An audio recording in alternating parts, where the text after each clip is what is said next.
Yes, people, welcome back because you're watching someone who's got a team in the top 200k. Yes, you heard it, top 200k. So if you want your team to climb the mini leagues, then make sure you watch this video and let's see what my team selection is for game week 9. So this is my defense and goalkeeper for game week 9. As you can see, people, I've got Sanchez in goal. To be honest, it was a bit of a no-brainer. Sanchez at home to Sunderland. Sunderland have been very good in terms of their home form, but I think away from home, they struggled against Manchester United to score. Manchester United kept a clean sheet, and I think Chelsea can potentially do the same, especially coming off the back of a clean sheet away at Forest. So Sanchez, solid pick for me. Stays in goal, and hopefully we get another clean sheet for 2 in a row for Chelsea. And then, as you can see, I've got Esteve starting, and I did have Nico Williams. I do have Konsa on my bench as well. People might look at Nottingham Forest and say, could they bounce back against Bournemouth away? I don't want to risk that. And then you've got Konsa, obviously at home to Manchester City, but Erling Haaland, the form he's in, I think rightfully so, they are going to be on my bench. So I'm going to go over Steve because you look at Wolves and they are struggling at the moment. They've just been beaten by Sunderland away from home. They are desperate for a win. They are desperate for points. And they're going to be looking at as a fixture, right? We need to beat Burnley because they are a team that in and around us in terms of that relegation battle. However, I think Burnley can go there, be robust, be strong, be solid, and try and play on the counter-attack with players like Jaden Anthony, that's got that pace on that left-hand side, cutting in. You got Kyle Walker, who can make them burst from right back, as he saw against Leeds United on the weekend. So Steve is going to start, and I'm going to hope that Burnley can just try and frustrate Wolves throughout the 90 minutes. And then, as you can see, people, it picks itself. Gabriel, if you don't have Gabriel, what are you playing at? A goal again in the Champions League, an assist in the Champions League last night, and a clean sheet. Imagine that with FPL. Well, hopefully this Saturday or Sunday, when they play Palace, that we get that because Gabriel is a monster. He's one of them players that I class as fixture proof. He will be in my team from game week now all the way to 38, unless he gets injured. He is such a threat from set pieces. He's such a demon. He's getting DEFCON as well. He's a big tick. And if you want to see my transfer, well, this is the time to talk about it, people, because I have gone with Van der Ven out and I've got Jurrien Timber in instead of Reece James. They were the two players that I was deliberating getting in for Van der Ven. And I've gone with Jurrien Timber. And people might be looking at it now on this video thinking, well, I was deciding between a Chelsea and an Arsenal defender as well. For me, it was more the fixtures for the next 2 to 3 weeks. I looked at them and I said, right, okay, Chelsea at home to Sunderland. Sunderland could definitely potentially score, which is why I've only got Sanchez in. But then I look at Arsenal, I think Palace at home. Yes, Palace have that threat on the break, but Arsenal is so solid so far this season that you could definitely bank on more of an Arsenal 1-0 or 2-0 win than Chelsea getting that. So I've gone with Timber as my starting defender because you look at the fixtures after that as well. They've got Burnley away and Sunderland away.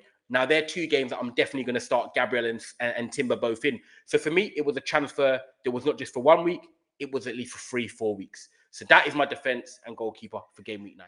And we're now on to my midfield for game week 9. And starting is Semenyo. As you know, people, he has been integral to FPL owners throughout the season, and more so than me.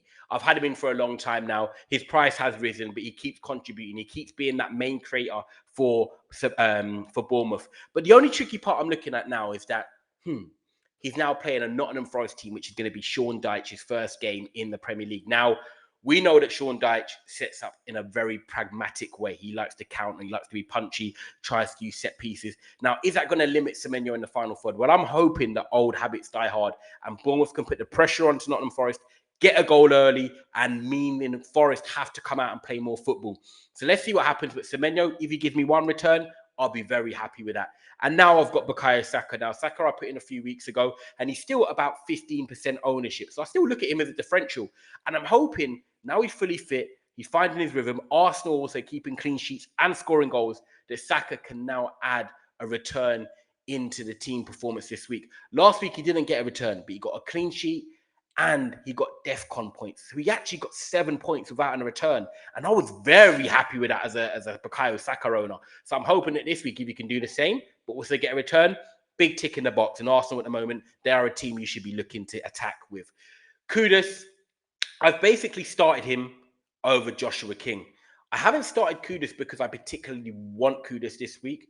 An Everton team with David Moyes, Jack Grealish back in the side. I think that's going to be a tough game for Spurs, if I'm honest. I don't expect much from Kudus, but with my team right now and having one free transfer, which you've seen already, was Van der Ven out for Timber, I have to play Kudus because I think Joshua King will struggle with a Fulham team away at Newcastle. So Kudus is in my team, out of choice, should I say. And then I'm going to keep Cody Gakpo in. Obviously, we know with Cody Gakpo, hit the post twice against Manchester United last week, was the main attacking threat for Liverpool last week. People are saying Salah should be benched. Whether he does, we don't know. You know, you've got Alexander Isak and Ekitike battling out for the number 9 spot. Florian Wirtz in and out the team. Cody Gakpo at the moment, with only Rio and Gamoa really there to take on his position at the moment, he's nailed on.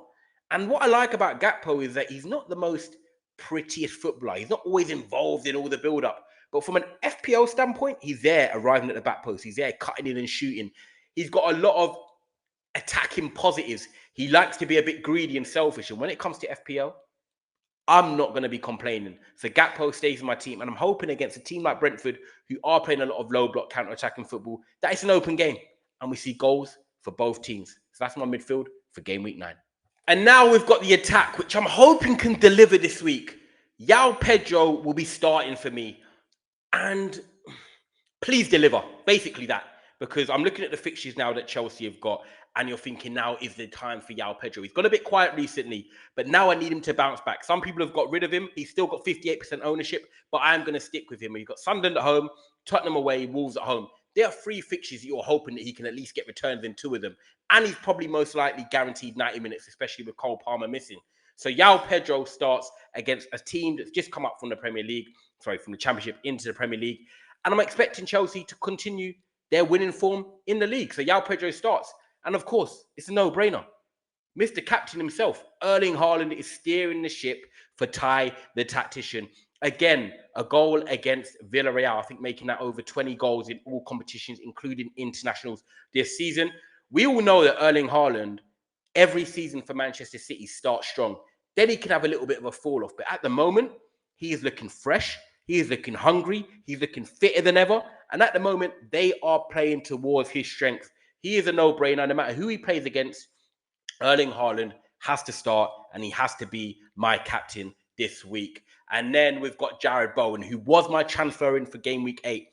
And I was very disappointed. He had one snapshot that Kelleher tipped around the post, which would have been a cheat goal, basically, because West Ham were awful. If he is again awful this week against Leeds, he could be a quick transfer out. And it could be one of them ones where I'm saying, do you know what, Tyler Tactician, you made a mistake. You've got Walt Marder there, and you didn't go for it because I thought the fixtures would favour Jared Bowen. So at the moment, Jared Bowen is in my team, but I need something against Leeds on a Friday night game under the lights at Ellen Road, which is going to be a very, very tense affair. But Jared Bowen, he stays in my team. So him, Haaland, and Yao Pedro lead the attack for my team, Tyler Tactician. As you can see, guys, make sure you like this video. Make sure you subscribe to the FPL Hive. And also, get your comments in as well. If you have any questions, please let us know, and we'll always get back to you. Bless up.